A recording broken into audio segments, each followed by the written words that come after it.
L'île au trésor par Robert Louis Stevenson. 6e partie du livre audio. 6e partie du roman Le capitaine Silver. Chapitre 28. Dans le camp ennemi. À la lueur rouge de la torche, éclairant l'intérieur du blocos, je vis que mes pires craintes s'étaient réalisées. Les pirates étaient en possession de la maison et des provisions. Le tonnelet de cognac, le lard et le pain étaient là comme auparavant, et, ce qui décupla mon horreur, il n'y avait pas trace de prisonniers. Ils avaient donc tous péri, et ma conscience me reprocha amèrement de ne pas avoir été là pour mourir avec eux. Les flibustiers étaient 6, pas un de plus. Tous les autres étaient morts. 5 d'entre eux étaient sur pied, rouges et bouffis, brusquement tirés de leur premier sommeil d'ivrogne. Le 6e s'était appuyé sur un coude. Il était mortellement pâle et le bandage sanglant qui lui enveloppait la tête disait clairement qu'il avait été blessé depuis peu et pansé plus récemment encore. Je me souvins de l'homme qui avait été touché et qui s'était enfui dans les bois lors de la grande attaque, et ne doutais pas que ce fût lui. Le perroquet, perché sur l'épaule de Long John, se lissait les plumes. Long John lui-même, me sembla-t-il, avait plus mauvaise mine que d'habitude. Il portait encore le beau costume dans lequel il avait rempli sa mission, mais ce bel habit était bien mal en point, souillé de boue et déchiré par les buissons épineux du bois. « Ainsi donc, fit Silver, voici Jim Hawkins, tonnerre de tonnerre. Venu pour faire une visite, hein ? Allons, avance, c'est très aimable de ta part. » Et il s'assit sur le tonnelet d'eau-de-vie et bourra une pipe. « Passe-moi la torche, Dick, » reprit-il. Et quand il eut bien allumé, « Ça va, camarade, » ajouta-t-il, « pique-moi cette chandelle sur le tas de bois. Et vous, messieurs, amenez-vous. Inutile de rester debout pour monsieur Hawkins. Il vous excusera, vous pouvez en être sûr. Et ainsi, Jim, » et il tassa son tabac, « te voilà ici. C'est une bonne surprise pour ce pauvre vieux John. J'ai toujours vu que tu étais un malin. Mais cette fois, tu me dépasses. » À tout cela, comme bien on le suppose, je ne répondis rien. Il m'avait adossé au mur, et j'étais là, dévisageant Silver avec une attitude qui était, j'espère, assez ferme. Mais, au fond, j'étais désespéré. Silver tira paisiblement une ou deux bouffées de sa pipe et poursuivit. « Maintenant, vois-tu, Jim, puisque tu es là, je vais te donner à mon avis. Tu m'as toujours plu. Je t'ai toujours considéré comme un garçon intelligent, et tu me rappelles ce que j'étais, quand j'étais jeune et fort. J'ai toujours souhaité que tu viennes avec nous, et que tu aies ta part pour mourir en gentleman. Et maintenant, mon gaillard, t'y voilà. Le capitaine Smollett, c'est un bon marin, je suis prêt à le reconnaître, mais féroce sur la discipline. Le devoir, c'est le devoir, qu'il dit. Et il a raison. Tu fais bien de te garder du capitaine. Le docteur lui-même t'en veut à mort. Un ingrat vaurien, voilà comment il t'appelle. Et en bref, comme en long, voilà l'histoire. Tu ne peux plus rejoindre tes amis parce qu'ils ne veulent plus de toi. Et à moins que tu ne fasses bande à part, ce qui manquerait de compagnie, il ne te reste plus qu'à te joindre au capitaine Silver. Jusqu'ici, tout allait bien. Mes amis étaient donc en vie, et bien que je crusse en partie l'assertion de Silver, qu'ils étaient furieux contre moi, j'étais plus soulagé que chagriné par ce que je venais d'entendre. « Je ne dis rien sur le fait que tu es entre nos mains, » ajouta Silver. « Mais tu y es bien, sois-en sûr. Je suis pour la persuasion. Les menaces n'ont jamais rien donné de bon. Si tu aimes le beau travail, eh bien, tu viens avec nous.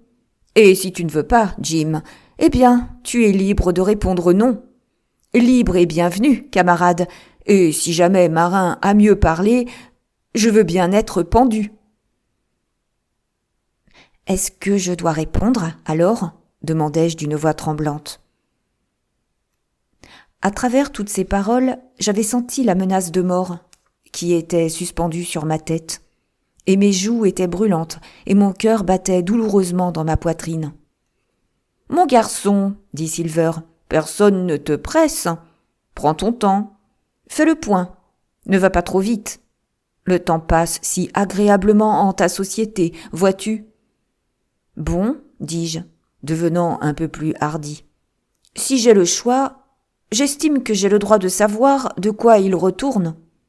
Ce que vous faites ici, et où sont mes amis. »« De quoi il retourne ?» grommela l'un des flibustiers. « Il aurait de la chance, celui qui pourrait le dire. »«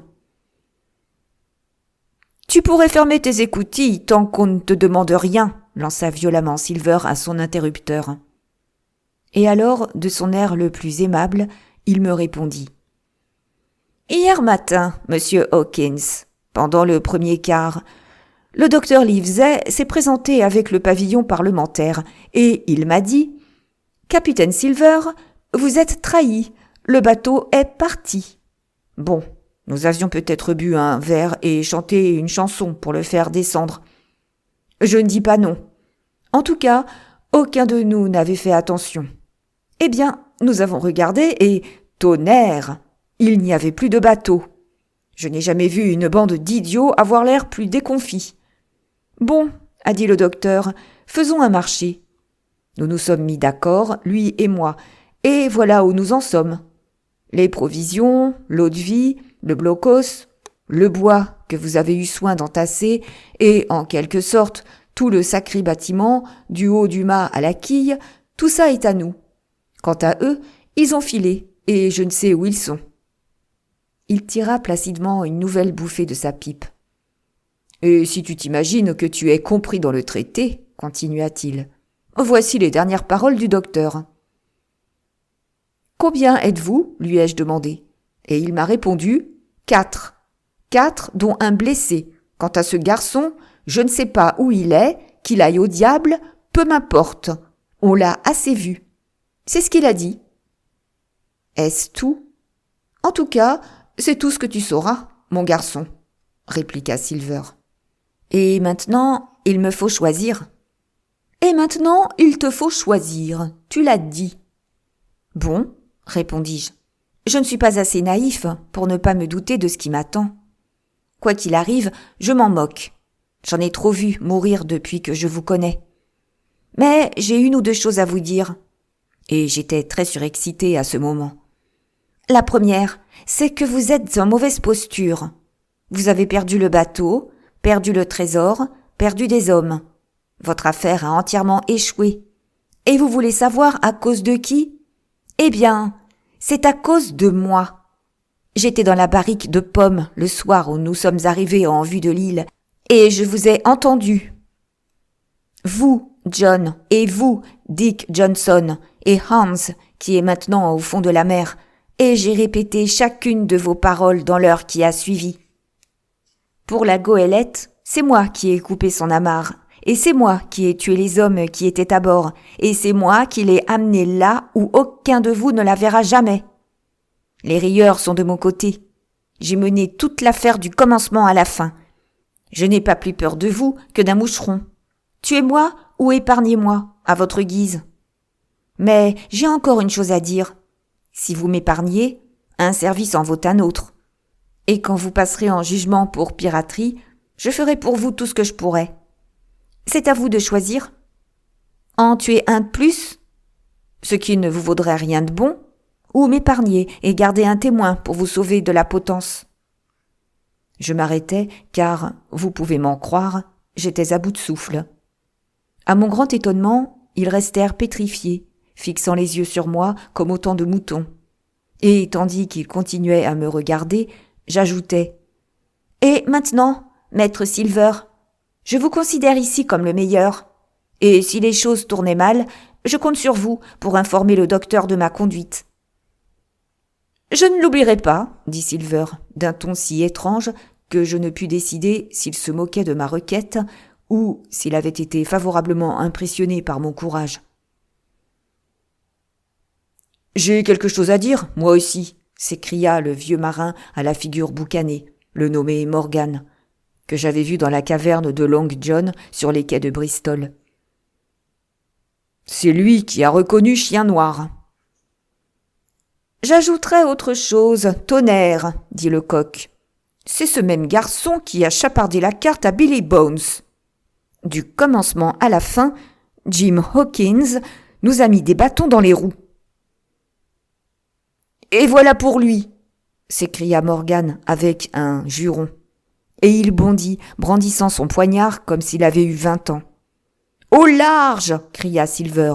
Pour qui te prends-tu, Tom Morgan? Tu te crois peut-être capitaine ici? Par le diable, je t'apprendrai. Avance, et tu iras là où beaucoup de braves garçons sont allés avant toi, du premier au dernier, depuis une 30aine d'années. Certains au bout de la vergue, par l'enfer, et d'autres par-dessus bord, et tous à nourrir les poissons. Il n'y en a pas un qui m'ait tenu tête et qui ait vu le lendemain. Tu peux m'en croire, Tom Morgan. Morgan s'arrêta, mais les autres firent entendre un grondement sourd. Tom a raison, dit l'un. J'ai été assez longtemps brimé par le capitaine, ajouta un autre. Je veux bien être pendu si je suis brimé par toi, John Silver. Est-ce que l'un de ces messieurs veut venir s'expliquer avec moi? Rugit Silver, penché en avant sur son tonnelet, sa pipe allumée dans la main droite. Dites ce que vous désirez. Vous n'êtes pas muet, c'est entendu. Celui qui en veut aura son compte. Est-ce que j'ai vécu tant d'années pour qu'un fils d'ivrogne se paie ma tête? Vous connaissez la manière. Vous êtes tous des gentilshommes de fortune, à vous entendre. Je suis prêt. Que celui qui ose prenne un poignard. Et je verrai la couleur de ses tripes, tout béquillard que je suis, avant que cette pipe soit vide. Pas un ne broncha, pas un ne souffla mot. C'est votre genre, n'est-ce pas? Ajouta-t-il en reprenant sa pipe. Eh bien, vous faites une belle équipe, c'est certain. Pas très décidé pour la bagarre. Peut-être que vous pouvez comprendre ce que parler veut dire. Je suis le capitaine ici, par élection. Je suis le capitaine parce que je suis, de loin, le plus capable. Vous ne voulez pas vous battre contre des gentilshommes de fortune. Alors, tonnerre, vous obéirez, tenez-vous-le pour dit. J'aime ce garçon. Je n'en ai jamais vu qui me plaise autant. Il est plus courageux que la bande de rats que vous faites. Et voici ce que j'ai à vous dire. Que personne ne s'avise de porter la main sur lui, tenez-vous-le pour dit. Là-dessus, il y eut un long silence. J'étais droit contre le mur et mon cœur battait encore à grands coups, mais je voyais maintenant briller une lueur d'espoir. Silver était appuyé contre le mur, les bras croisés, la pipe au coin de la bouche, aussi calme que s'il eût été à l'église. Néanmoins, son regard furtif ne cessait de surveiller ses incertains partisans. Eux, de leur côté, se groupèrent peu à peu à l'extrémité du blocos, et leurs sourds chuchotements parvenaient à mes oreilles comme l'incessant murmure d'un ruisseau. L'un après l'autre, ils levaient les yeux, et pendant une seconde, la flamme rouge de la torche montrait leur figure inquiète. Mais ce n'était pas moi qu'ils regardaient, c'était Silver. « Il semble que vous en ayez long à dire, » remarqua Silver en crachant en l'air. « Allez-y, je vous écoute. Ou fermez-la. »« Demande pardon, capitaine, » répliqua l'un des hommes. « Mais tu prends bien des libertés avec certaines de nos règles. Peut-être auras-tu l'obligeance de respecter les autres. Cet équipage est mécontent. Cet équipage n'aime pas qu'on se paie sa tête. Cet équipage a des droits comme tous les équipages. Je prends la liberté de te dire que, d'après tes propres règles, on peut discuter ensemble. Je t'en demande pardon, capitaine, te reconnaissant comme capitaine pour le présent, mais je revendique mon droit et je sors pour délibérer. » Et avec un court salut, cet individu, un homme de 35 ans, dégingandé, de mauvaise mine, aux yeux jaunes, s'avança froidement vers la porte et sortit de la maison. Les autres, l'un derrière l'autre, suivirent son exemple. Chacun salua en passant, chacun fit quelque excuse. « C'est d'accord avec les règles, dit l'un. Conseil de gaillard d'avant, dit Morgan. Et ils passèrent tous ainsi, me laissant seul avec Silver et la torche. Le coq, aussitôt, retira sa pipe. « Écoute, Jim Hawkins, dit-il avec fermeté, mais d'une voix tout juste perceptible, tu es à 2 doigts de la mort. Et ce qui est bien pis, de la torture. Ils veulent me balancer. Mais fais bien attention, que je reste à tes côtés, quoi qu'il arrive. Ce n'était pas mon intention, non, jusqu'à ce que tu aies parlé. J'étais désespérée de perdre ce magot et d'être pendue par-dessus le marché. Mais j'ai vu que tu étais de la bonne espèce. Je me suis dit, tu soutiens Hawkins, John, et Hawkins te soutiendra. Tu es sa dernière carte, John. Et tonnerre, il est aussi la tienne. Dos à dos, je me suis dit, sauve ton témoin, et il sauvera ta tête. Je commençais obscurément à comprendre. Vous voulez dire que tout est perdu ? Demandai-je. Oui, sacrebleu, je le pense, répondit-il. Le bateau est perdu, et nous avec. Nous en sommes là. Une fois que j'ai eu regardé la baie, Jim Hawkins, et que je n'y ai plus vu la goélette, alors j'ai renoncé. Quant à leurs conseils, crois-moi, ce sont des imbéciles et des lâches. Je te sauverai la vie, malgré eux, si je le peux. Mais attention, Jim, donnant, donnant. Tu sauveras Long John de la corde. J'étais stupéfait. Ce qu'il me demandait me semblait si impossible, lui, le vieux flibustier, le chef de bande du commencement à la fin. « Ce que je pourrais faire, je le ferai, dis-je. »« Marché conclu, s'écria Long John. Tu parles en homme et, tonnerre, j'ai une chance. » Et il clopina jusqu'à la torche qui était fichée dans le tas de bois et alluma de nouveau sa pipe. « Comprends-moi, Jim, dit-il en revenant. J'ai une tête sur les épaules. Maintenant, je suis du côté du chevalier. Je sais que ce bateau est quelque part en sûreté. Comment tu as fait ça ? Je n'en sais rien. Mais il est en sûreté. Je suppose que Hans et O'Brien ont tourné Kazakh. Je n'ai jamais beaucoup cru en eux. Écoute-moi bien. Je ne pose pas de questions. Pas plus que je ne m'en laisse poser. Je sais quand une partie est perdue. Et je sais quand un gars est sûr. Ah, avec toi qui es jeune, que de belles choses nous aurions pu faire ensemble. Il tira un peu de cognac du tonnelet dans un gobelet d'étain. « En veux-tu, camarade ?» me demanda-t-il. Et quand j'eus refusé, « Bon, dit-il, je vais en prendre une rasade. J'ai besoin d'un remontant car les ennuis approchent. Et à propos d'ennuis, pourquoi est-ce que le docteur m'a donné la carte, Jim ?» Mon visage exprima un étonnement si sincère qu'il jugea inutile d'insister. « Eh bien, il l'a fait, pourtant, dit-il, et cela cache quelque chose, c'est certain. Il y a quelque chose là-dessous, Jim, de bon ou de mauvais. » Et il prit une autre rasade en secouant sa grosse tête blonde comme un homme qui s'attend au pire. Chapitre 29. Encore la tache noire. Le conseil des flibustiers avait duré quelque temps lorsque l'un d'eux rentra dans la maison, en répétant le même salut qui, à mes yeux, semblait ironique. Il demanda qu'on lui prêtât la torche.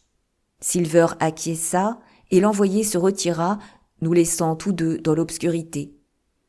« Le grain se lève, Jim, » dit Silver, qui avait adopté avec moi un ton tout à fait amical et familier. Je regardais par la meurtrière la plus proche. Les braises du grand feu s'étaient presque consumées et jetaient une lueur si faible que je compris pourquoi les conspirateurs désiraient une torche. Ils étaient rassemblés en groupe à mi-chemin entre le fortin et la palissade. L'un d'eux tenait la torche, un autre était à genoux, au milieu, et je vis la lame d'un poignard briller dans sa main, des lueurs mêlées de la lune et de la torche.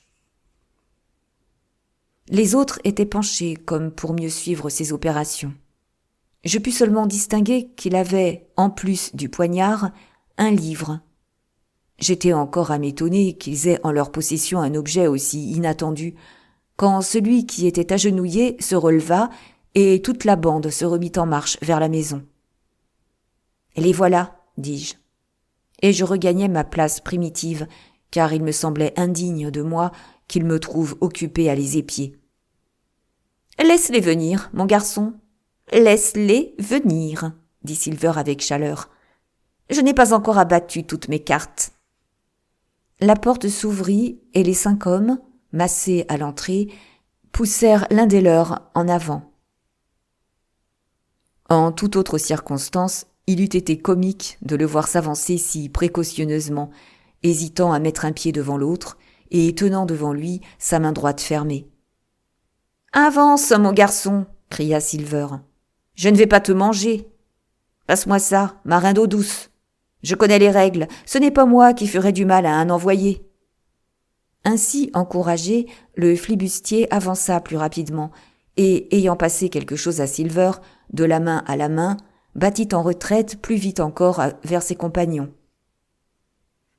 Le coq regarda ce qu'on lui avait remis.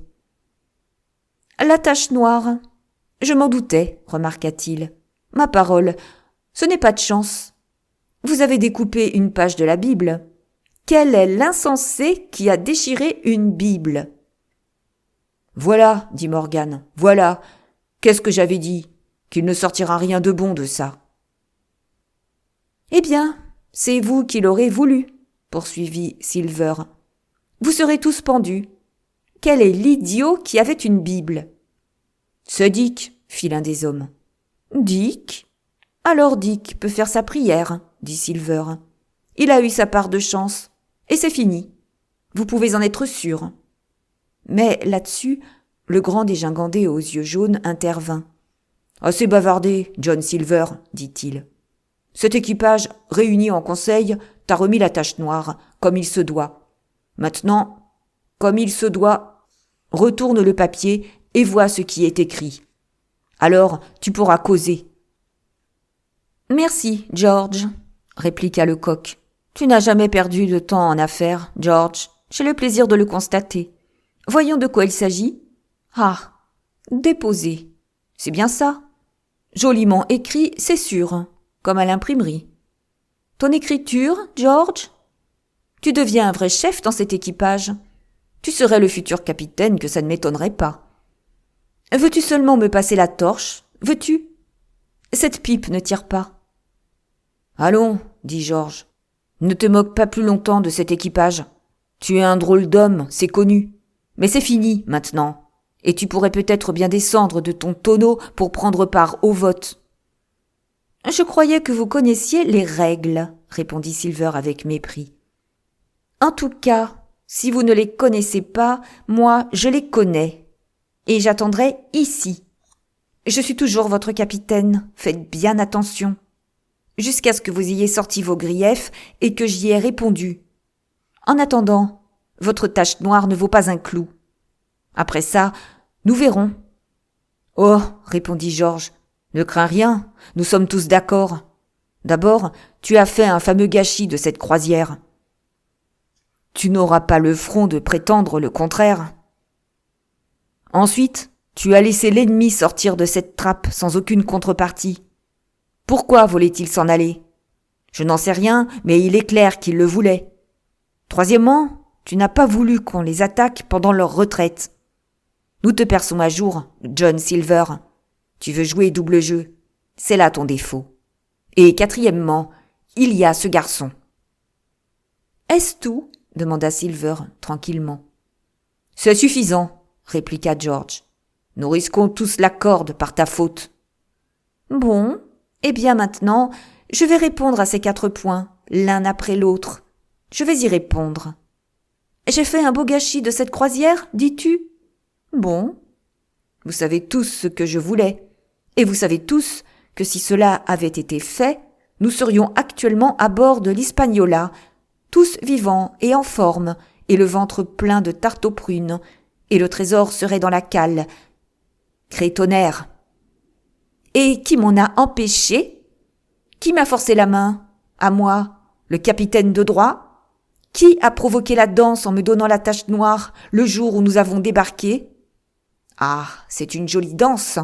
Pour ça, je suis de votre avis. Et qui ressemble fort à une gigue au bout d'une corde sur le quai des Potences, dans la bonne ville de Londres. Mais à qui la faute? À Anderson, à Hans, et à toi, George Merry. Et tu es bien le pire de cette bande de propres à rien. Et tu as l'outrecuidance de vouloir être le capitaine. Toi qui nous as coulés, tonnerre, ça dépasse tout ce qu'on peut imaginer. Silver s'arrêta, et je pus voir à l'expression de George et de ses ex-amis que ces paroles n'avaient pas été prononcées en vain. « C'est ma réponse numéro 1 !»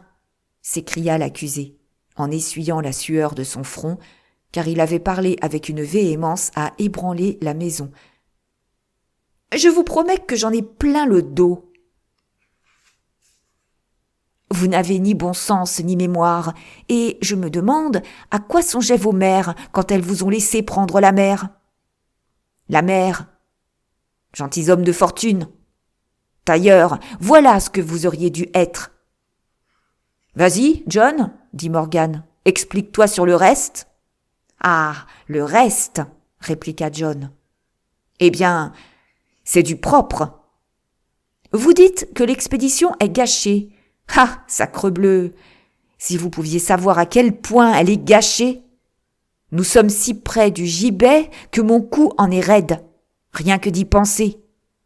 Vous les avez vus, peut-être, les pendus, à des chaînes avec des oiseaux voltigeant tout autour, et les marins qui les montrent du doigt en prenant le large.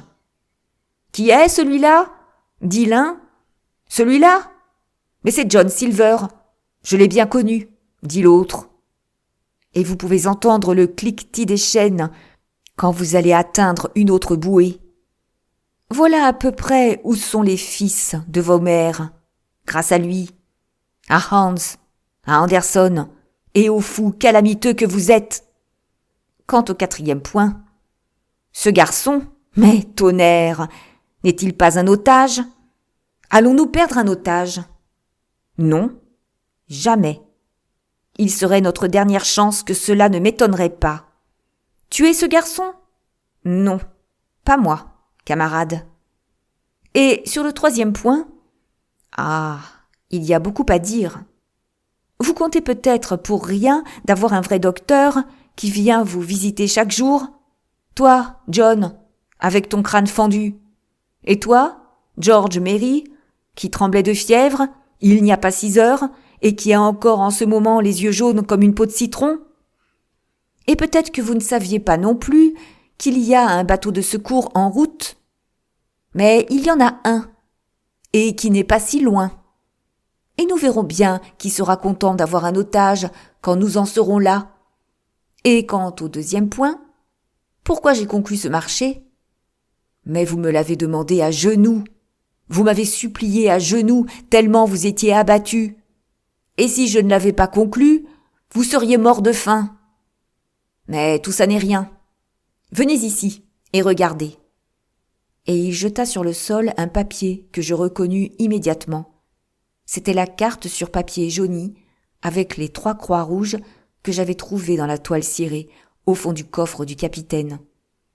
Pourquoi le docteur la lui avait remise? C'est plus que je ne pouvais imaginer.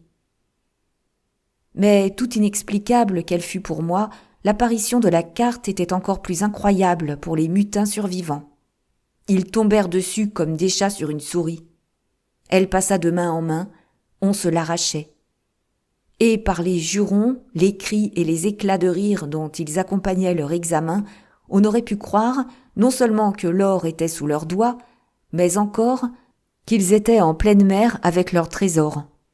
« Oui, dit l'un, c'est Flint, c'est sûr, J.F., avec une barre dessous et les 2 demi-clés, et c'est toujours comme ça qu'il signait. »« Fameux, dit George, mais comment pourrons-nous l'emporter sans bateau ?»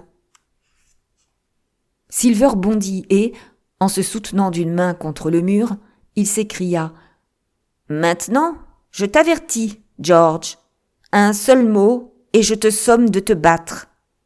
Comment l'emporter? Et comment le saurais-je? Tu devrais bien me le dire, toi et les autres, qui avez perdu ma goélette en vous mêlant de ce qui ne vous regardait pas. Allez au diable! Mais tu en es bien incapable. Tu n'as pas plus d'imagination qu'un cancrelat. Mais, Polly, tu peux l'être. Et tu le seras, George Merry. C'est déjà bien, la carte, dit le vieux Morgan. Si c'est bien, tu l'as dit, fit le coq. Vous avez perdu le navire, et j'ai trouvé le trésor. Qui vaut le mieux ici? Et maintenant, je démissionne, tonnerre. Choisissez qui vous voudrez. J'en ai plein le dos d'être votre capitaine. Silver, crièrent-ils. Barbecue pour toujours.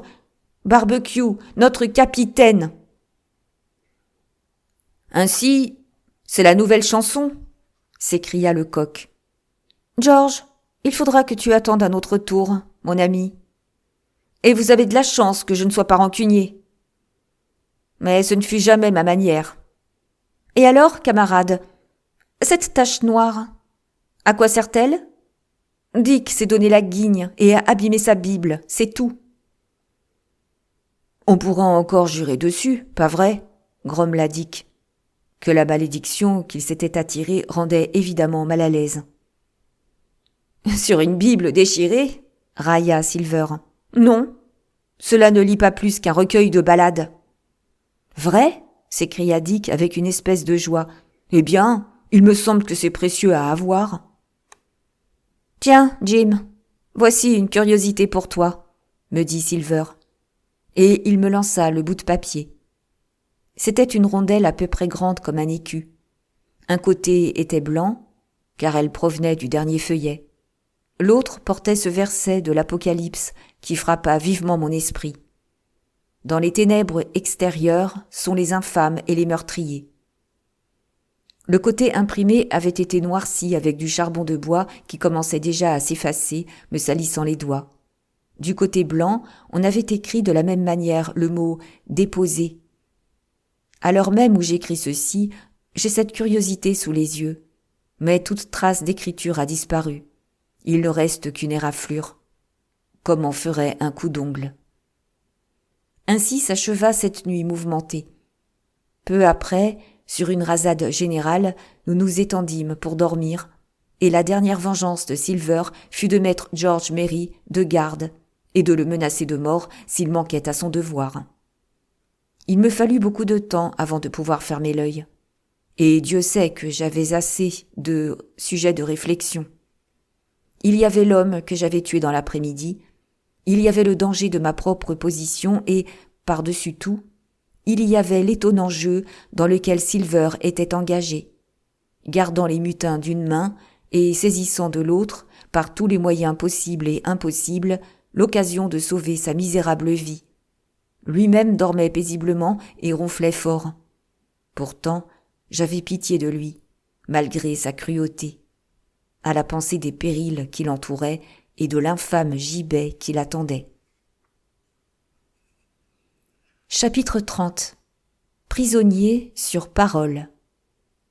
Je fus réveillé, ou plutôt nous fûmes tous réveillés, car je vis la sentinelle qui s'était assoupie contre un montant de la porte se redresser brusquement, par une voix claire et chaleureuse qui nous hélait de la lisière du bois. « Ohé, du blocos, voici le docteur !» Et c'était lui. Bien que je fusse heureux d'entendre sa voix, ma joie n'était pas sans mélange. Non sans confusion, je me rappelais mon indiscipline, la façon dont je m'étais esquivé.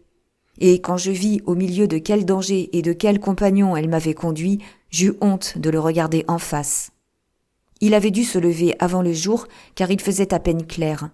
Courant à une meurtrière et regardant au dehors, je le vis plongé dans le brouillard jusqu'à mi-jambe, comme autrefois Silver. « C'est vous, docteur. Bien le bonjour, monsieur !» s'écria Silver, complètement éveillé et rayonnant d'amabilité. « Actif et matinal, pour sûr. Le premier levé est le premier servi, comme on dit.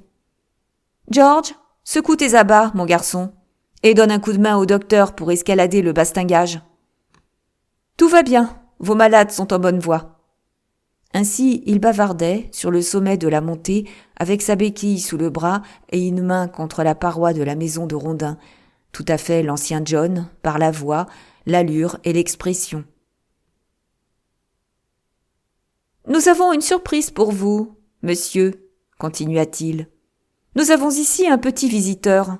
Hé hé, un nouveau pensionnaire, monsieur, et qui a l'air frais et dispos. Il a dormi comme une marmotte à côté du vieux John. Côte à côte, toute la nuit. » Le docteur Livesey avait alors franchi la palissade et se trouvait près du coq. Je l'entendis demander d'une voix altérée. « Ce n'est pas Jim ?»« C'est Jim en personne, » dit Silver. Le docteur s'arrêta court, sans un mot, et resta quelques secondes comme paralysé. « Bon, dit-il enfin. Le devoir d'abord et le plaisir ensuite. Comme vous diriez vous-même, Silver. Examinons d'abord nos patients. » L'instant d'après, il était dans le blockhaus, et, après m'avoir fait un bref signe de tête, il commença à s'occuper des malades. Il semblait n'avoir aucune crainte, bien qu'il sût que sa vie, parmi ces misérables traîtres, ne tenait qu'à un fil. Il bavardait avec ses patients comme s'il eût fait une banale visite professionnelle dans une paisible famille anglaise. Son attitude, je suppose, en imposait aux hommes, car il se conduisait avec lui comme si rien ne s'était passé, comme s'il était toujours le médecin du bord, et eux, les fidèles marins de l'avant. « Vous allez mieux, mon ami, » dit-il à celui qui avait la tête bandée. « Et si jamais quelqu'un l'a échappé belle, c'est bien vous. Il faut que vous ayez le crâne dur comme du fer. Eh bien, George, comment ça va ? Vous avez une jolie couleur, c'est certain. Votre foie, mon garçon, n'est pas dans son assiette. Avez-vous pris ma médecine ? Est-ce qu'il a pris sa médecine, les hommes ? » « Oui, monsieur, il l'a prise, soyez tranquille, » affirma Morgan. « Parce que, voyez-vous, depuis que je suis docteur de mutin, ou plutôt médecin de prison, » continua le docteur Livesey de l'air le plus plaisant, « je me fais un point d'honneur de ne pas perdre un homme pour le roi George. Dieu le bénisse. Et la potence. » Les misérables s'entre-regardèrent, mais avalèrent ce coup droit en silence. « Dick ne se sent pas bien, » dit l'un d'eux. « Vraiment, » fit le docteur. « Avancez, Dick, et montrez-moi votre langue. Je serais étonné s'il se portait bien, il a une langue à faire peur aux Français. Encore un cas de fièvre. »« Ah, » fit Morgan. « Voilà ce que c'est que d'abîmer une Bible. »« Voilà ce que c'est, » répondit le docteur, « que de se conduire comme des ânes battés, et de ne pas avoir assez de bon sens pour reconnaître un air sain d'un air empoisonné, et la terre sèche d'un marais pestilentiel. Il est infiniment probable, mais ce n'est qu'une opinion, que vous aurez un mal du diable à vous débarrasser de cette malaria. Camper dans un marécage. Silver, cela m'étonne de vous. Vous êtes moins insensé que les autres, dans l'ensemble, mais j'ai l'impression que vous n'avez pas la moindre idée de ce qui est nuisible à la santé. » Après avoir donné à chacun sa drogue, et il l'avait écouté avec une docilité vraiment comique, plutôt comme des écoliers que comme des mutins sanguinaires et des pirates, il conclut. « Bon, voilà qui est fait pour aujourd'hui. Et maintenant, s'il vous plaît, je voudrais avoir un petit entretien avec ce garçon. » Et il hocha négligemment la tête de mon côté.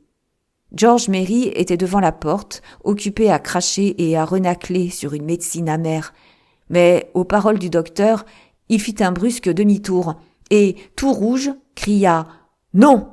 avec un juron. Silver frappa sur le tonnelet avec sa main ouverte. « Silence !» rugit-il, et il promena autour de lui un vrai regard de lion.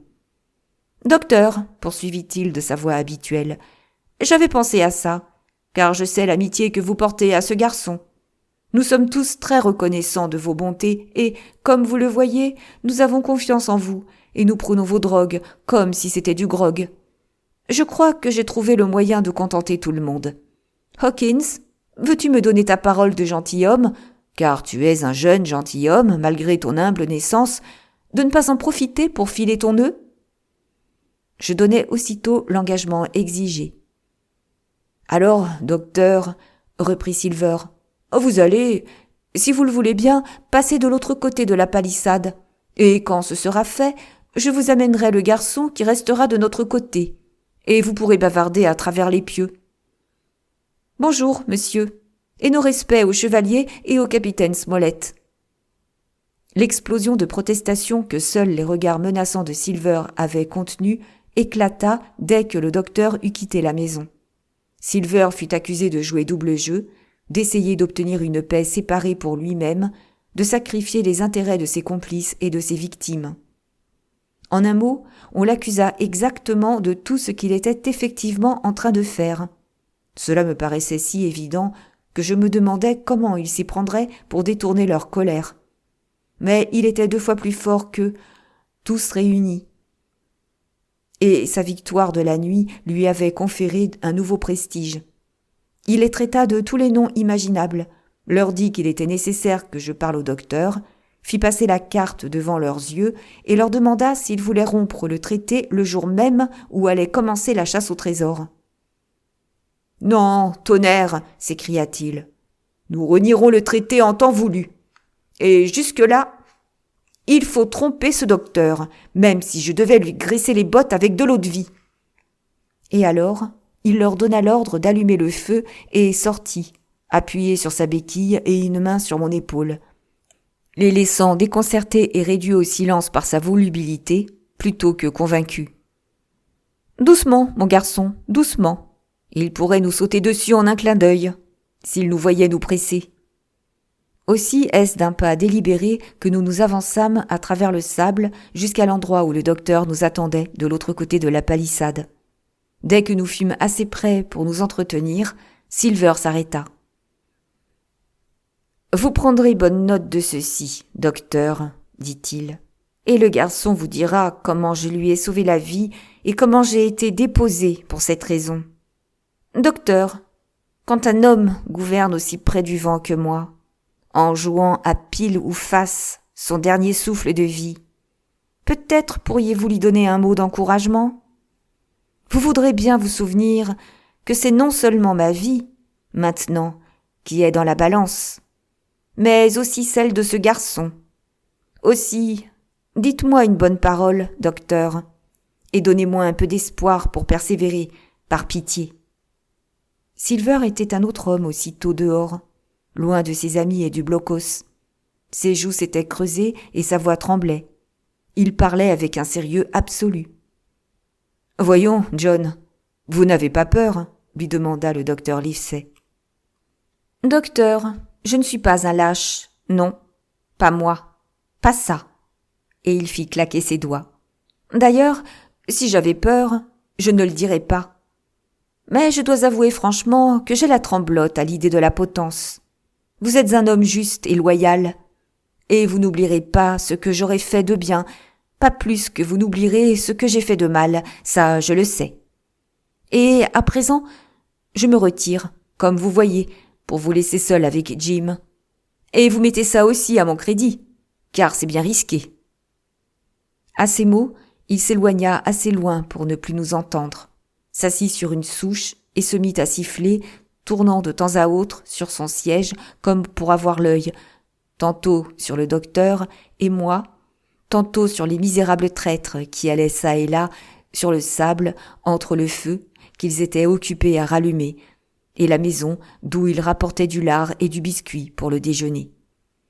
« Ainsi, Jim, me dit tristement le docteur, voilà où vous en êtes. Vous récoltez ce que vous avez semé, mon garçon. Dieu sait que je n'ai pas le cœur de vous faire des reproches, mais je dois vous dire, quoi qu'il en soit, que si le capitaine Smollett avait été bien portant, vous n'auriez pas osé vous sauver. Vous avez profité de sa maladie et de son impuissance, et, par Dieu, c'est une bien grande lâcheté. » J'avoue que je me mis à pleurer. « Docteur, dis-je, épargnez-moi, je me suis assez blâmé moi-même. Mes jours sont comptés, en tout cas, et je serais déjà mort sans Silver. Et, docteur, vous pouvez me croire. Je saurais mourir, et je le mérite. Mais j'ai peur de la torture, s'ils en viennent à me torturer. » Jim, interrompit le docteur, et sa voix était changée. Jim, je ne peux pas supporter ça. Sautez, et sauvons-nous. Docteur, dis-je, j'ai donné ma parole. Je sais, s'écria-t-il. Nous n'y pouvons rien, Jim. J'en prends la responsabilité, le blâme et la honte. Arrive que pourra, mon garçon. Mais je ne peux vous laisser ici. Sautez, un bond et vous êtes libre, et nous filerons comme des zèbres. Non, répondis-je. Vous savez bien que vous ne feriez pas ça, ni vous, ni le chevalier, ni le capitaine. Et je ne le ferai pas non plus. Silver m'a fait confiance. J'ai donné ma parole, et je reste. Mais, docteur, vous ne m'avez pas laissé finir. S'ils en viennent à me torturer, je pourrais avouer où est le navire, car j'ai ramené le navire, un peu par chance, un peu à mes risques et périls. Il est dans la baie du Nord, sur la côte sud, juste au niveau de la haute mer. À mi-marée, il doit être à sec. « Le navire ?» s'écria le docteur. Je lui racontai brièvement mes aventures et il m'écouta en silence. « Il y a une espèce de fatalité dans tout cela, remarqua-t-il quand j'eus fini. À chaque pas, c'est vous qui nous sauvez la vie. Et croyez-vous, par hasard, que nous allons vous laisser exposer la vôtre ? Ce serait une piètre récompense, mon garçon. Vous avez découvert le complot, vous avez découvert Ben Gunn, la meilleure affaire que vous fîtes jamais ou que vous ferez, dussiez-vous vivre 100 ans. Oh, par Jupiter, à propos de Ben Gunn. Attention, Silver, appela-t-il.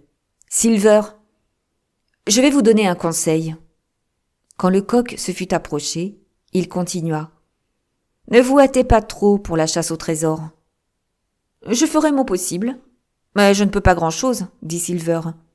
Je ne peux sauver ma vie et celle du garçon, sauf votre respect, qu'en cherchant le trésor. Vous pouvez m'en croire. Bon, Silver, répondit le docteur, puisqu'il en est ainsi, je vais vous en dire un peu plus. Veillez au grain, au moment de la découverte. Monsieur, dit Silver, entre nous, vous en dites trop ou pas assez? Quel est votre but? Pourquoi avez-vous abandonné le fortin? Pourquoi m'avez-vous donné la carte? Je n'en sais rien, n'est-ce pas? Et j'ai agi selon vos désirs, les yeux fermés, sans jamais un mot d'espoir. Mais cette fois, c'en est trop. Si vous ne m'expliquez pas carrément ce qu'il en est, je lâche la barre.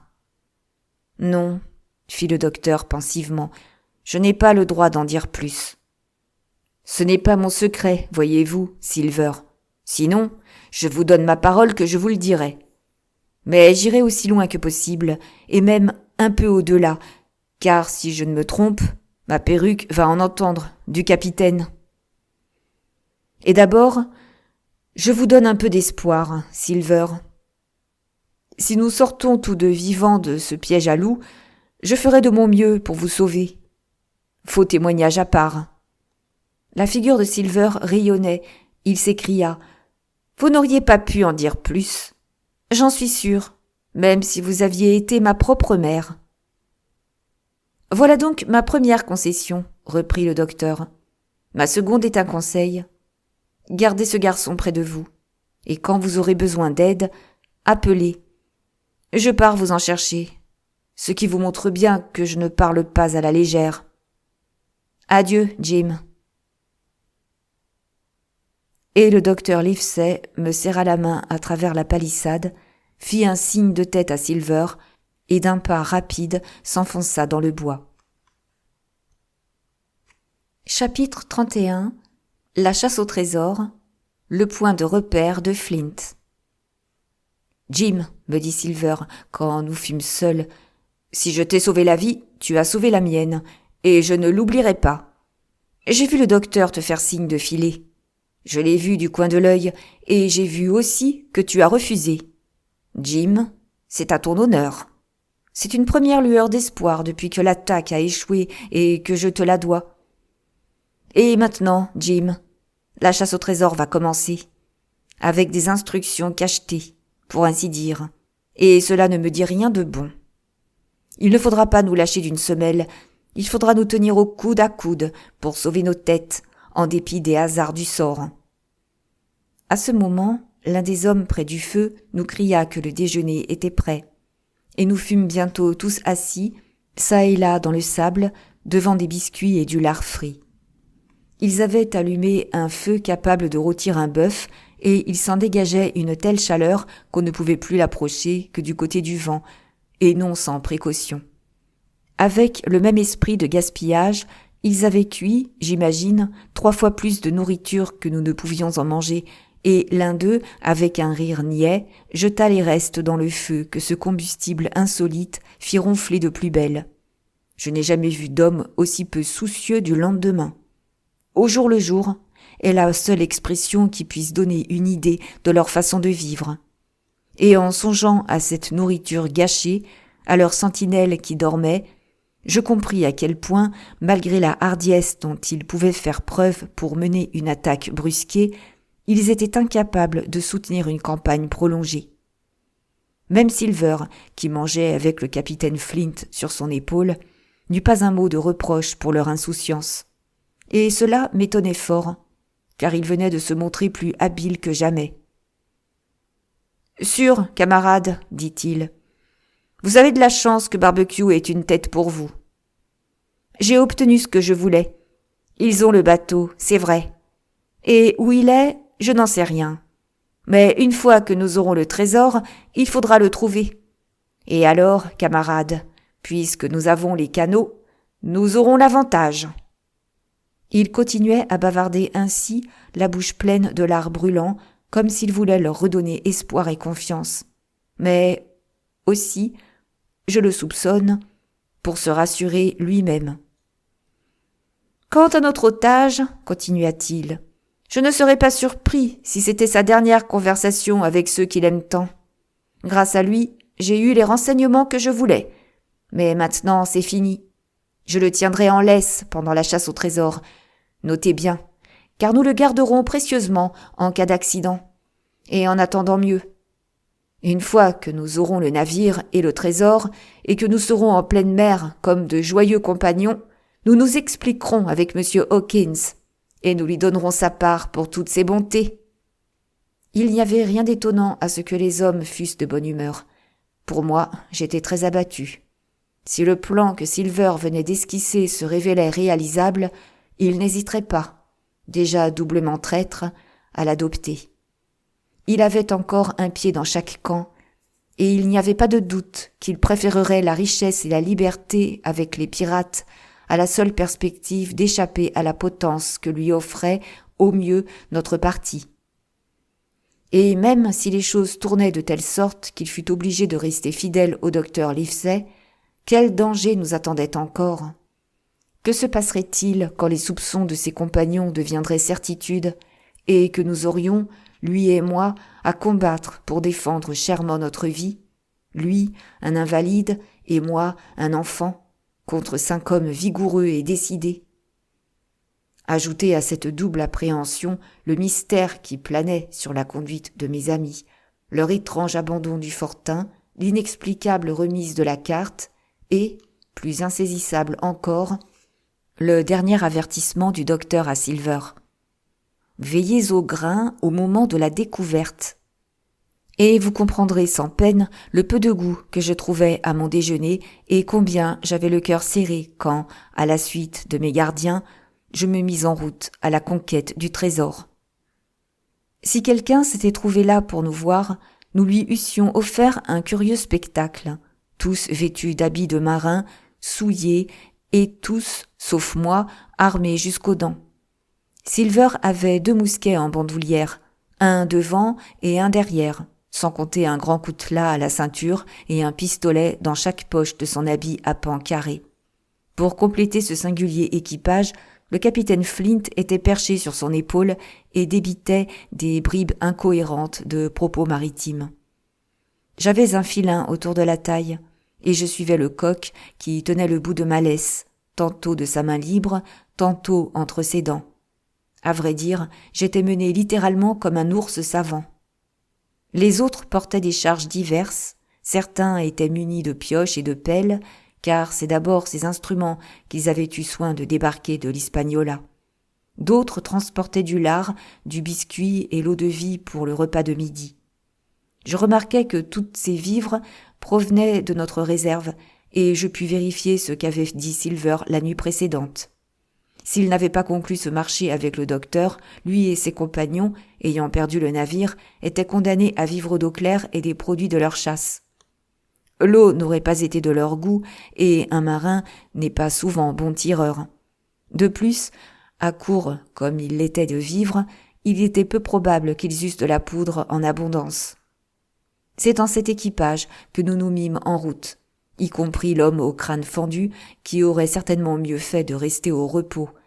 Et, marchant à la file, nous gagnâmes le rivage où les 2 yoles nous attendaient.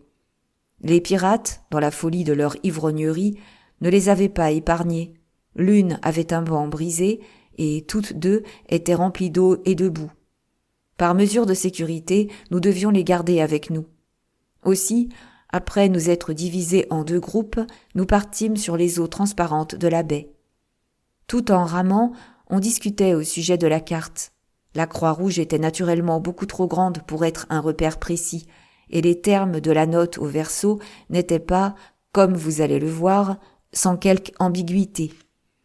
Le lecteur s'en souvient peut-être. Elle était ainsi formulée. Grand arbre, contrefort de la Longue-Vue, point de direction, nord-nord-est, quart nord. Île du Squelette, est-sud-est, quart est. 10 pieds. Le principal point de repère était donc un grand arbre. Juste en face de nous, la baie était dominée par un plateau de 200 ou 300 pieds de haut, rejoignant au nord la pente du contrefort sud de la Longue-Vue et s'élevant au sud vers l'éminence rocailleuse et à pic appelée la colline du mât d'Artimon. Le sommet du plateau était couvert de pins de hauteurs diverses. Ça et là, un pin d'une espèce différente dépassait de 40 ou 50 pieds ses voisins, mais pour distinguer lequel était le grand arbre du capitaine Flint, il fallait être sur place avec la boussole. Néanmoins, chacun, à bord des yoles, avait son arbre favori avant que nous ayons parcouru la moitié du trajet. Seul Long John haussait les épaules et conseillait d'attendre. Nous ramions doucement, suivant les ordres de Silver, pour ne pas fatiguer les hommes prématurément. Après une longue traversée, nous abordâmes à l'embouchure de la seconde rivière, celle qui dévale de la Longue-Vue par une ravine boisée. De là, en appuyant sur la gauche, nous commençâmes l'ascension de la pente vers le plateau. Au début, un sol lourd et marécageux, avec une épaisse végétation, nous retarda beaucoup. Mais peu à peu, la colline se fit plus abrupte et plus dure, et le bois, changeant d'aspect, devint moins touffu. Nous nous approchions, à vrai dire, d'une des parties les plus plaisantes de l'île. Des genêts aux parfums pénétrants et de nombreux buissons en fleurs recouvraient presque entièrement la terre. De verts bosquets de muscadiers jaillissaient çà et là au pied des fûts rougeâtres des pins, aux larges ombrages, et les senteurs épicées des uns se mêlaient au puissant arôme des autres. L'air, de plus, était frais et vivifiant, ce qui, sous un soleil ardent, nous était d'un merveilleux réconfort. En criant et en bondissant, notre groupe se déploya en éventail. À peu près au milieu, et assez loin derrière les autres, Silver et moi suivions. Moi, au bout de ma longe, lui peinant et ahanant sur les cailloux roulants. De temps en temps, il me fallait lui donner un coup de main pour lui éviter un faux pas qui lui fait dégringoler la pente. Nous avions ainsi parcouru environ un demi-mille, et nous approchions du bord du plateau quand l'homme qui se trouvait à l'extrémité gauche poussa un cri d'horreur. À ce qu'il me semblait. Comme il ne cessait d'appeler, les autres coururent à lui. « Il ne peut pas avoir trouvé le trésor, » dit le vieux Morgan, venant en courant de la droite, « puisque c'est tout en haut. » En effet, comme nous le découvrîmes en arrivant sur les lieux, il s'agissait de bien autre chose. Au pied d'un gros pin et entremêlé dans des lianes, qui avaient même soulevé les os les plus légers, un squelette humain avec quelques lambeaux d'étoffe gisait sur le sol. Un frisson glaça d'abord tous les cœurs. C'était un marin, dit George Merry, qui, plus hardi que les autres, était en train d'examiner les haillons. En tout cas, c'est du bon drap de marine. Oui, fit Silver, c'est bien probable. Tu ne pouvais pas t'attendre à trouver un évêque par ici, je suppose. Mais c'est une drôle de position pour un squelette. C'est pas naturel. En vérité, au second coup d'œil, il était évident que le corps n'était pas dans une position normale. À part quelques petits os dispersés, travail des oiseaux peut-être, qui s'étaient nourris du cadavre ou de la poussée progressive de lianes, le squelette était parfaitement droit, les pieds orientés dans une direction et les mains au-dessus de la tête, comme celle d'un plongeur, dans la direction opposée. « Il me vient comme une idée dans ma vieille cervelle, » dit Silver, « que voici le compas. D'ici, on voit l'extrême pointe de l'îlot du squelette, qui fait comme une dent. Faites le point, voulez-vous, dans l'alignement des os. » Ce qui fut fait. Le corps était orienté droit dans la direction de l'îlot, et le compas marquait bien est, sud-est, quart est. « C'est bien ce que je pensais, » s'écria Lecoq. « Nous avons là un repère. Droit devant nous se trouve l'étoile polaire et la belle Galette. Mais, cré tonnerre, cela me fait froid dans le dos. C'est bien un tour de Flint, pas de doute. Il était seul avec les 6, il les a tués jusqu'au dernier. Et celui-ci, il l'a hissé là et orienté à la boussole. Mort de ma vie. Les os sont longs et les cheveux étaient roux. Ça devait être Allardyce. Hé, Tom, Morgan, tu te rappelles Allardyce ? Oui, répondit Morgan, je m'en souviens. Même qu'il me devait de l'argent et qu'il était descendu à terre avec mon couteau. À propos de couteau, dit un autre, pourquoi est-ce qu'on ne trouve pas le sien ici ?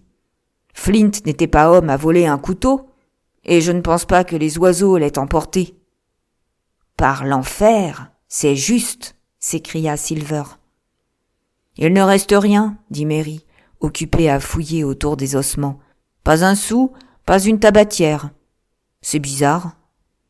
Pour sûr, approuva Silver. Et ça n'est pas bon signe.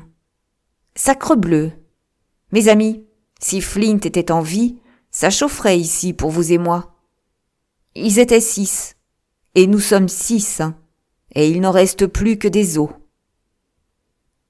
Je l'ai vu mort de mes propres yeux, dit Morgan. Billy m'a fait entrer. Il était couché avec des sous sur les paupières. Mort, oui, c'est certain. Il est mort et enterré, dit l'homme qui avait la tête bandée. Mais si jamais un esprit venait, ce serait celui de Flint. Morbleu, il a eu une mauvaise fin. Pour ça, remarqua un autre, c'est vrai, tantôt il hurlait pour du rhum, tantôt il chantait, nous étions 15. C'était sa rengaine, camarade, et pour vous dire la vérité, ça ne m'a jamais fait plaisir de l'entendre depuis. Il faisait une chaleur torride et le sabord était ouvert, et j'entendais ce vieux refrain si clair, et la mort était déjà sur lui. Allons, dit Silver, suffit. Il est mort et il ne se promène plus, j'en suis sûr. En tout cas, il ne sortirait pas le jour, soyez tranquille. La peur en a tué plus d'un. En avant, pour les doublons. Nous partîmes, mais en dépit de l'ardent soleil et du jour éblouissant, les pirates cessèrent de courir de tous côtés en criant à travers bois. Ils restèrent côte à côte, parlant à voix basse. La terreur du flibustier mort s'était emparée de leurs esprits. Chapitre 32. La chasse au trésor. La voix dans les arbres. Parce que cette alerte les avait abattus, et aussi pour permettre à Silver et à ceux qui étaient malades de se reposer, toute la bande s'assit en arrivant en haut de la côte. Le plateau étant légèrement incliné vers l'ouest, l'endroit où nous avions fait halte commandait de chaque côté un vaste horizon. Devant nous, par-delà les arbres, on voyait le cap des bois, frangé d'écume. Derrière nous, non seulement on dominait le mouillage de l'îlot du squelette, mais encore, au-delà de la bande de sable et de la plaine orientale, on découvrait à l'est une grande étendue de haute mer. Droit au-dessus de nous se dressait la Longue-Vue, parsemée de pins isolés et coupée de noirs précipices. On n'entendait que le bruit lointain des brisants montant à l'assaut de l'île et le crissement des innombrables insectes dans les broussailles. Pas un être humain, pas une voile sur la mer. L'immensité de la vue accentuait l'impression de solitude. Silver, une fois assis, releva plusieurs directions avec sa boussole. « Voilà les 3 grands arbres, dit-il, à peu près dans l'alignement de l'îlot du squelette. Le contrefort de la Longue-Vue, je suppose, désigne cette pointe en bas. C'est un jeu d'enfant de trouver la cargaison maintenant. J'ai presque envie de dîner d'abord. »« Je manque plutôt d'appétit, » grommela Morgan. « De penser à Flint, ça m'a retourné. Rassure-toi, mon garçon, et remercie les étoiles. Il est bien mort, dit Silver. Il était laid comme un diable, s'écria un 3e pirate avec un frisson. Ah, cette figure violette qu'il avait. C'est comme ça que le rhum l'a emporté, ajouta Mary. Violet. C'est bien vrai qu'il était violet. Depuis la découverte du squelette, ils n'avaient cessé de parler de plus en plus bas, et maintenant, ils en étaient arrivés à une sorte de murmure qui se confondait presque avec le silence des bois. Tout à coup, venant du milieu des arbres situés en face de nous, une voix grêle, aiguë et chevrotante se mit à chanter l'air bien connu.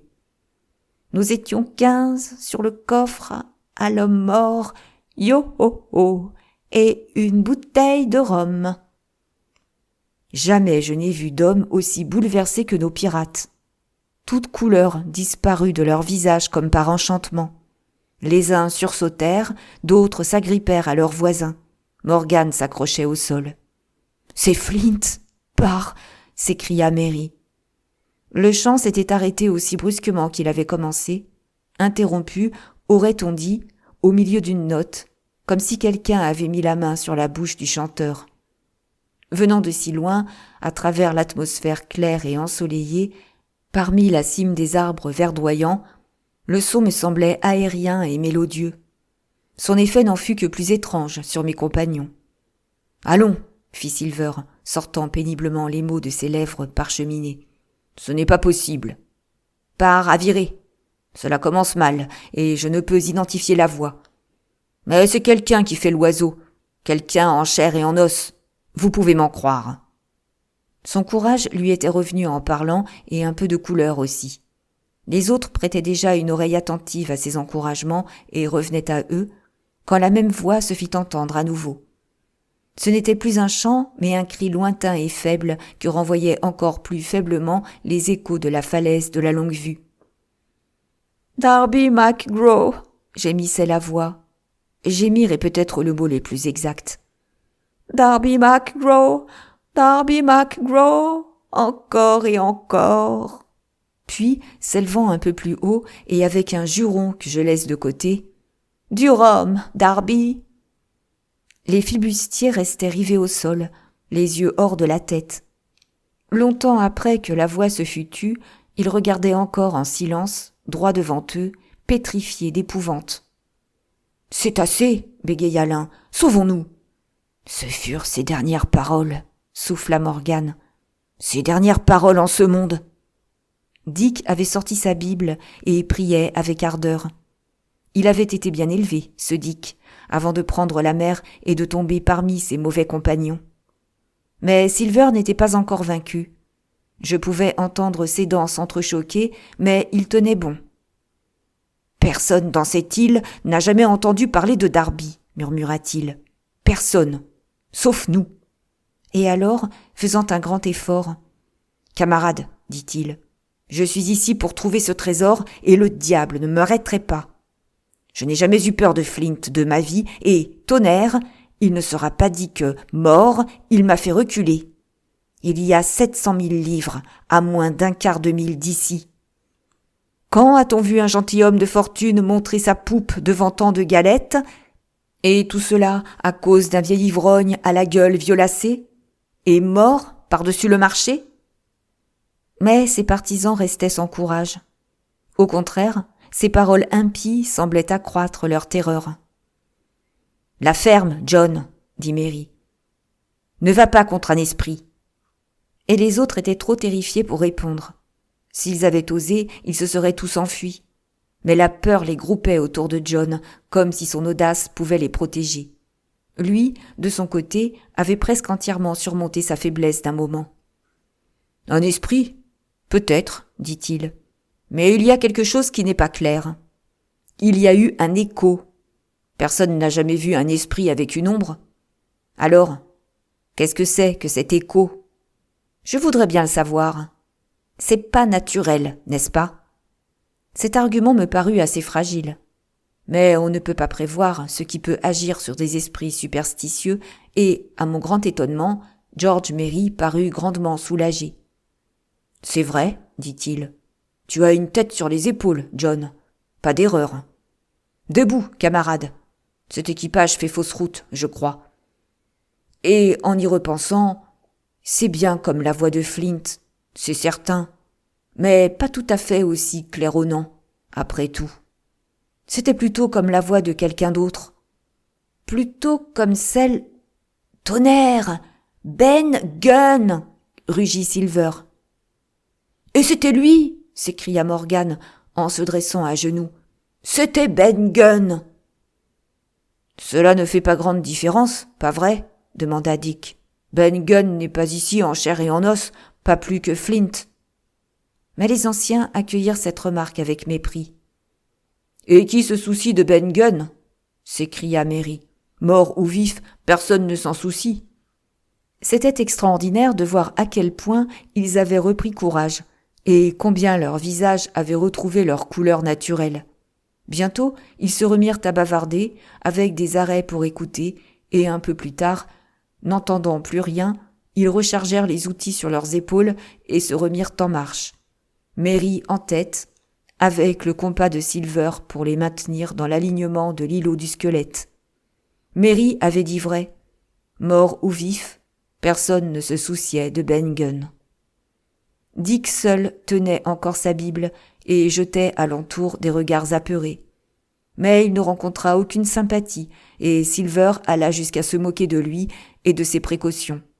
« Je t'ai dit, fit-il, je t'ai dit que ta Bible ne valait plus rien. Si on ne peut plus faire un serment dessus, pourquoi veux-tu qu'un esprit la prenne au sérieux ? Elle ne vaut pas ça. » Et, s'arrêtant une seconde sur sa béquille, il fit claquer ses gros doigts. Mais Dick n'était pas réconforté. À vrai dire, il fut bientôt évident pour moi qu'il était malade. Secoué par la chaleur, l'épuisement et le choc de cette alerte, la fièvre prévue par le docteur Livesey devenait manifestement de plus en plus forte. Sur le sommet, la marche était facile et agréable. Nous descendions légèrement car, comme je l'ai dit, le plateau s'inclinait vers l'ouest. Les pins, grands et petits, poussaient çà et là, largement espacés, et, entre les bosquets de muscadiers et d'azalées, de vastes clairières dénudées baignaient dans un soleil brûlant. Coupant l'île presque du nord à l'ouest, nous nous rapprochions toujours davantage des contreforts de la Longue-Vue, et, d'autre part, notre horizon s'élargissait sans cesse à l'ouest, du côté de la baie où, dans le coracle, j'avais été ballotté durant des heures d'angoisse. Nous atteignîmes le premier des grands arbres qui, vu sa position, ne pouvait être celui que nous cherchions. Il en fut de même avec le second. Le troisième s'élevait à une hauteur de près de 200 pieds au-dessus d'un taillis. Cet arbre géant avait un fût rougeâtre aussi large qu'une maison et son ombre aurait pu abriter les manœuvres d'une compagnie. Il devait être visible de loin sur la mer, aussi bien à l'est qu'à l'ouest, et aurait pu servir de point de repère sur une carte. Mais ce n'était pas sa taille qui, actuellement, impressionnait mes compagnons. C'est de savoir que 700 000 livres en or gisaient quelque part, enfouis dans l'étendue de son ombre. La pensée de cet argent, à mesure qu'ils approchaient, dissipait leur terreur. Leurs yeux flamboyaient, leurs pieds se faisaient plus rapides et plus légers. Toute leur âme était liée à cette fortune, à toute cette vie d'extravagance et de plaisir qui les attendait. Silver, tout en grognant, sautillait sur sa béquille. Ses narines dilatées frémissaient. Il jurait comme un possédé quand les mouches se posaient sur sa figure luisante de sueur. Il tirait rageusement sur la longe qui me reliait à lui et de temps à autre me jetait un regard meurtrier. Il ne prenait plus la peine de cacher ses pensées et je les lisais à livre ouvert. Avec la proximité de l'or, tout avait été oublié. Sa promesse et l'avertissement du docteur étaient rejetés dans le passé. Et je ne pouvais douter qu'il espérait se saisir du trésor, retrouver et attaquer l'Hispaniola à la faveur de la nuit, égorger tout ce qui restait d'honnêtes gens dans l'île et reprendre la mer selon son projet primitif, chargé de crimes et d'or. Toutes ces craintes m'accablaient, et j'avais peine à soutenir l'allure rapide des chasseurs de trésors. Souvent, je trébuchais, et c'est alors que Silver tirait rudement le filin et me lançait des coups d'œil meurtriers. Dick, qui s'était laissé distancer et fermer la marche, mêlait prières et malédictions, comme si la fièvre continuait à monter. Cela ajoutait encore à ma détresse, et pour comble de malheur, j'étais hanté par la pensée de la tragédie qui s'était autrefois déroulée sur ce plateau quand ce maudit flibustier à la face violette, celui qui était mort à Savannah en chantant et en réclamant à boire, avait ici même, de ses propres mains, massacré ses 6 complices. Ce bois, aujourd'hui si paisible, avait dû retentir de leurs hurlements et, dans mon imagination, je croyais encore les entendre résonner à mes oreilles. Nous arrivions à l'orée du taillis. « En avant, compagnons, tous ensemble !» hurla Mary. Et les premiers se mirent à courir.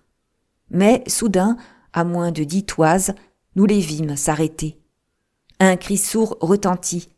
Silver redoubla de vitesse, martelant le sol de sa béquille comme un possédé, et 1 minute après, lui et moi, nous nous arrêtions net également. Devant nous était une vaste excavation, pas très récente, car ses parois s'étaient éboulées et l'herbe avait poussé au fond. Il y avait là le manche d'une pioche cassée en 2 et les planches éparses de plusieurs caisses. Sur l'une d'elles, je vis, marqué au fer rouge, le mot « Walrus », le nom du navire de Flint. Il fallait se rendre à l'évidence. La cache avait été découverte et vidée. Les 700 000 livres avaient disparu. Chapitre 33. La chute d'un chef. On ne vit jamais pareil revirement. Chacun de ces 6 hommes semblait frappé de stupeur. Mais Silver réagit presque instantanément. Toutes les forces de son âme avaient été tendues vers ce seul but, l'argent.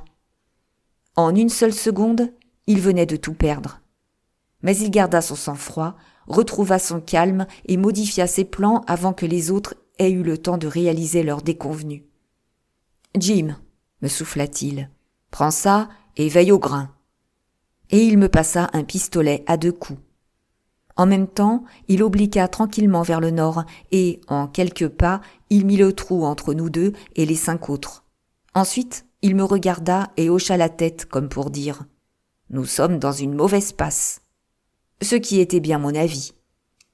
Ses regards étaient devenus tout à fait amicaux et j'étais si indigné par ces perpétuelles volte-face que je ne pus m'empêcher de murmurer « Ainsi, vous avez encore une fois changé de parti ». Et il n'eut pas le temps de me répondre. Les flibustiers, avec des jurons et des cris, sautèrent l'un après l'autre dans l'excavation et se mirent à creuser la terre avec leurs doigts, en rejetant les planches. Morgan trouva une pièce d'or. Il la montra avec une explosion de blasphème. C'était une pièce de 2 guinées et elle passa de main en main pendant près d'une demi-minute. « 2 guinées !» rugit Mary en l'agitant dans la direction de Silver. « Voilà bien tes 700 000 livres. Tu sais faire un marché, hein? Tu es celui qui n'a jamais rien raté, espèce de tête de bois. »« Creusez, les gars, » dit Silver avec la plus froide impudence. « Vous trouveriez des truffes que ça ne m'étonnerait pas. »« Des truffes !» répéta Mary en hurlant. « Camarades, l'avez-vous entendu? Je vous dis qu'il savait tout.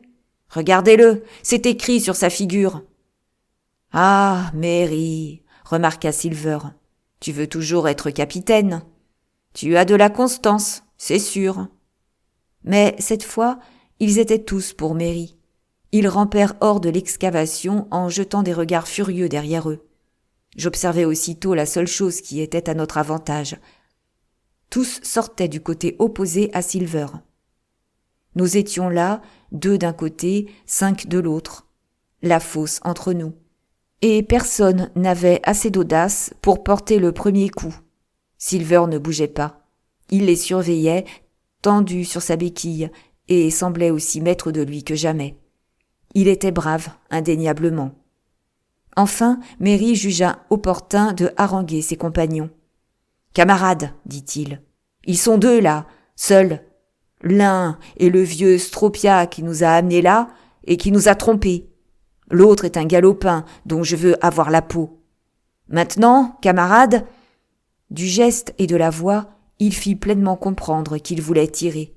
Mais juste à ce moment, pan, pan, pan, 3 coups de feu partirent des buissons. Mary culbuta la tête la première dans le trou. L'homme à la tête bandée tournoya comme une toupie et tomba de tout son long sur le côté. Mortellement atteint, agité d'une dernière convulsion. Les 3 autres firent demi-tour et se mirent à courir de toute leur force. En un clin d'œil, Long John avait déchargé les 2 coups de son pistolet sur Mary moribond dans son trou. Et comme celui-ci levait vers lui des yeux d'agonisant, il dit « Je crois que nous sommes quittes, George. » Au même moment, le docteur, Gray et Ben Gunn, surgissant des muscadiers, les mousquets encore fumants, nous rejoignirent. « En avant !» s'écria le docteur. « Redoublez de vitesse, les gars. Coupons-les des canaux. » Et nous partîmes grand train, nous enfonçant parfois dans les buissons jusqu'à la poitrine. Silver, je vous le dis, faisait tout son possible pour rester avec nous. L'effort que fournit alors cet homme, sautant sur sa béquille, avec une force à faire éclater les muscles de sa poitrine, fut tel que personne d'autre n'aurait pu le soutenir. C'est en tout cas ce que pense le docteur. Toujours est-il qu'il était à une 20aine de toises derrière nous et sur le point de défaillir quand nous atteignîmes le bord de la pente. « Docteur !» appela-t-il. « Voyez, rien ne presse !» Il n'y avait, en effet, aucune raison de se presser. Sur une partie plus dégagée du plateau, nous pouvions voir les 3 survivants courir toujours dans la même direction, droit vers la colline du mât d'Artimon. Nous étions déjà entre eux et les canaux. Nous nous arrêtâmes donc tous 4 pour reprendre haleine, tandis que Long John nous rejoignait en s'épongeant la figure. « Merci beaucoup, docteur, fit-il. Vous êtes intervenu au bon moment, je crois, pour Hawkins et pour moi. Et ainsi, c'est toi, Ben Gunn, ajouta-t-il. Tu es un joli lapin, c'est sûr. Je suis Ben Gunn, répondit le marron en se tortillant comme une anguille, tant il était gêné. Et alors, ajouta-t-il après un long silence, comment allez-vous, monsieur Silver? Très bien. Je vous remercie, n'est-ce pas? Ben, murmura Silver, dire que c'est toi qui m'as perdu. Le docteur envoya Gray chercher l'une des pioches abandonnées par les mutins dans leur fuite, et tandis que nous descendions la colline à loisir, nous dirigeant vers les canaux, il nous raconta brièvement ce qui s'était passé. C'est une histoire qui intéressait profondément Silver, et dont Ben Gunn, le marron, quasi imbécile, était le héros du commencement à la fin. Ben, au cours de ses longues randonnées solitaires à travers l'île, avait rencontré le squelette. C'est lui qui l'avait dépouillé. Il avait découvert le trésor, il l'avait déterré, c'était le manche brisé de sa pioche qui gisait au fond du trou. Il l'avait transporté sur son dos en faisant d'épuisantes allées et venues, du grand pin à sa caverne, située sur la colline aux 2 sommets, au nord-est de l'île. Et le trésor était emmagasiné là depuis 2 mois, quand l'Hispaniola était arrivé.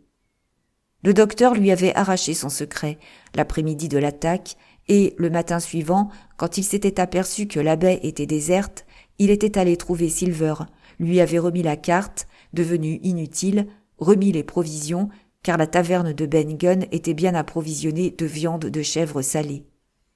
Enfin, il avait donné tout ce qui était possible pour pouvoir quitter le fortin sain et sauf et se retirer dans la colline aux 2 sommets où il serait à l'abri de la malaria et pourrait garder le trésor.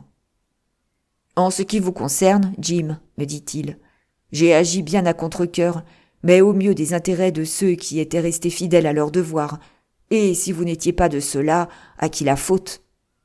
Ce matin-là, sachant que je devais être impliqué dans le terrible désappointement qu'il avait préparé aux mutins, il avait couru jusqu'à la caverne, et, laissant le capitaine sous la garde du chevalier, il avait emmené avec lui Gray et le Marron, traversant l'île en diagonale, pour être en bonne place derrière le grand pin.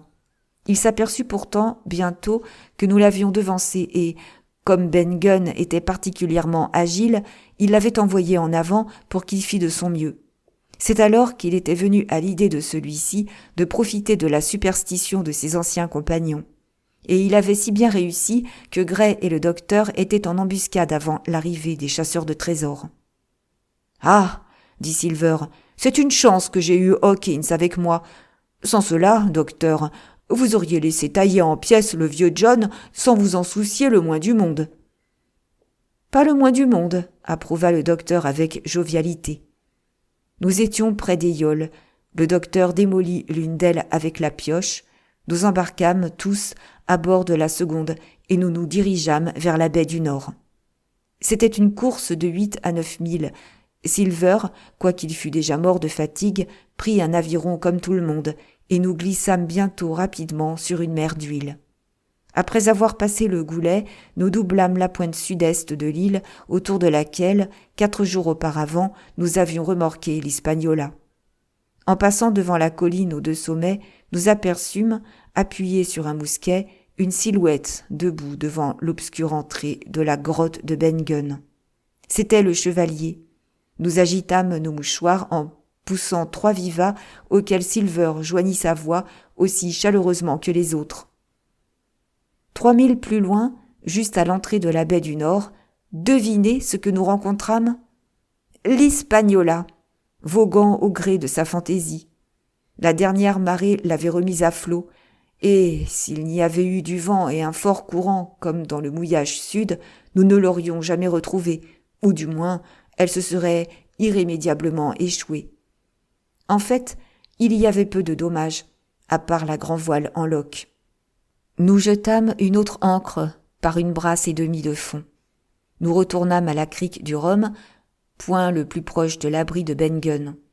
Ensuite, Gray, seul dans la yole, regagna l'Hispaniola où il devait passer la nuit à veiller. Il y avait une pente douce de la plage à l'entrée de la grotte. En haut, le chevalier nous accueillit. Avec moi, il fut cordial et bienveillant, ne disant rien de mon escapade, ni en bien ni en mal. Au salut poli de Silver, il montra quelque indignation. « John Silver, dit-il, vous êtes une infâme canaille et un imposteur. Un monstrueux imposteur, monsieur. On m'a dissuadé de vous faire condamner. C'est bon. Mais les morts, monsieur, sont autant de pierres qui pendent à votre cou. »« Je vous remercie humblement, monsieur, » répondit Long John avec un nouveau salut. « Je vous défends de me remercier, » s'écria le chevalier. « C'est un lourd manquement à mon devoir. Éloignez-vous. » Sur ce, nous entrâmes dans la grotte. Elle était vaste et bien aérée, avec une petite source et une mare d'eau claire entourée de fougères. Le sol était sablonneux. Le capitaine Smollett était couché devant un grand feu. Dans un coin, à peine éclairé par la lueur du foyer, je vis des monceaux de pièces et des piles de lingots d'or. C'était bien le trésor de Flint que nous étions venus chercher si loin et qui avait coûté la vie à 17 hommes de l'Hispaniola. Mais combien n'avait-il pas coûté avant d'être amassé ? Combien de sang et de larmes, combien de beaux navires envoyés par le fond, combien de braves jetés à la mer, combien de coups de canon, combien de trahisons, de mensonges et de crimes ? C'est ce que personne n'aurait pu dire. Pourtant, ils étaient encore 3 sur cette île. Silver, le vieux Morgan et Ben Gunn, qui avaient pris part à ces crimes, espérant en vain participer au butin. « Entrez, Jim, » me dit le capitaine. « Vous êtes un brave garçon dans votre genre, Jim. Mais je ne crois pas que nous naviguerons encore ensemble. Vous êtes trop indiscipliné pour mon goût. »« Est-ce vous, John Silver ? Qu'est-ce qui vous amène ici, matelot ? » « Je rentre dans le rang, capitaine, » répondit Silver. « Ah, » dit le capitaine. Et c'est tout ce qu'il dit. Quel merveilleux souper je fis ce soir-là, entouré de tous mes amis. Et quel repas ce fut, avec la chèvre salée de Ben Gunn, quelques douceurs et une bouteille de vin vieux provenant de l'Hispaniola. Jamais, j'en suis sûre, on ne vit compagnie plus joyeuse et plus heureuse. Silver était là, assis à l'écart, presque dans l'ombre, mais il mangeait à belles dents, toujours prêt à s'élancer pour rendre service, se mêlant discrètement à nos rires. Enfin, le même Silver, aimable, poli, obséquieux, qu'il avait été durant le voyage. Chapitre 34 et dernier. Le lendemain, nous vît au travail de bonne heure, car le transport d'une telle quantité d'or sur une distance de près d'1 mille par terre et 3 000 par mer jusqu'à l'Hispaniola représentait une tâche considérable pour un si petit nombre d'hommes. Les 3 individus qui étaient encore en liberté dans l'île ne nous inquiétaient guère. Une seule sentinelle postée sur la crête de la colline suffisait à prévenir toute attaque brusquée, et nous pensions d'ailleurs qu'il devait en avoir assez de se battre. Le travail fut donc mené rondement. Gray et Ben Gunn faisaient la navette avec le canot, cependant que les autres empilaient le trésor sur la plage. 2 lingots noués au bout d'une corde représentaient une bonne charge pour un homme, et encore lui fallait-il avancer lentement. Pour ma part, comme je ne pouvais guère servir au transport, je restais tout le jour dans la grotte, occupé à empaqueter les pièces de monnaie dans des sacs à pain. C'était une singulière collection qui rappelait le magot de Billy Bones pour la diversité des monnaies, mais tellement plus abondante et variée que je crois n'avoir jamais eu plus de plaisir qu'à les assortir. Monnaie anglaise, française, espagnole, portugaise, Georges et Louis, doublons, double guinée, moï d'or et sequins aux effigies de tous les rois d'Europe du siècle dernier, bizarres pièces orientales frappées de cygnes que l'on eût pris pour des nœuds de ficelle ou des fragments de toile d'araignée, pièces rondes et pièces carrées, pièces percées au milieu comme pour faire des colliers. Presque toutes les monnaies du monde figuraient, je crois, dans cette collection. Par leur nombre, elles devaient être comme les feuilles d'automne, car j'avais mal aux reins à force de me baisser et mal aux doigts à force de les trier. Pendant des jours, ce travail continua. Chaque soir, une fortune avait été entassée à bord, mais il en restait une autre pour le lendemain. Et pendant tout ce temps, les 3 mutins ne donnèrent pas signe de vie. Enfin, je crois que c'était la 3e nuit, nous nous promenions, le docteur et moi, sur le haut de la colline d'où l'on domine les basses terres de l'île, quand le vent nous apporta, montant de l'obscurité profonde, un bruit qui tenait du hurlement et de la chanson. Seuls, des bribes nous parvinrent aux oreilles, puis ce fut de nouveau le silence. « Dieu leur pardonne, » dit le docteur. « Ce sont les mutins. »« Tous ivres, docteur » fit la voix de Silver derrière nous.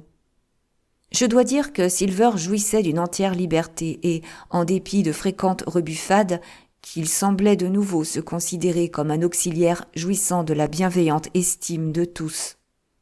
En vérité, il supportait tous les affronts d'une façon remarquable et s'efforçait par son inlassable politesse de se faire bien voir de tous. Pourtant, personne ne le traitait mieux qu'un chien, si ce n'est Ben Gunn, qui redoutait encore terriblement son ancien quartier-maître, et moi-même, qui lui devais bien quelque reconnaissance, bien que sur ce sujet, j'eusse de bonnes raisons d'avoir de lui plus mauvaise opinion que quiconque, car je l'avais vu sur le plateau méditer une nouvelle traîtrise. En conséquence, ce fut d'un ton bourru que le docteur lui répondit. « Ivre ou délirant ?» « Vous avez raison, monsieur, » dit Silver. « Et cela est bien du pareil au même, pour vous comme pour moi. »« Vous ne prétendez sans doute pas au titre d'être humain, » répliqua le docteur avec un ricanement. « Je vais peut-être vous surprendre, maître Silver, mais si j'étais sûr qu'il délire, et je suis moralement certain que l'un d'eux au moins a la fièvre, je lèverai le camp et je risquerai ma peau pour leur porter secours. Sauf votre respect, monsieur, vous auriez tout à fait tort, déclara Silver. Vous y laisseriez votre précieuse vie, vous pouvez m'en croire. Je suis avec vous, maintenant, jusqu'au bout, et je ne voudrais pas voir notre parti diminuer, surtout de votre personne, sachant ce que je vous dois.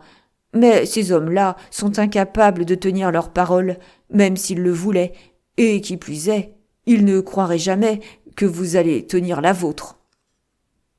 Certes, dit le docteur, nous savons que vous êtes homme à tenir sa parole.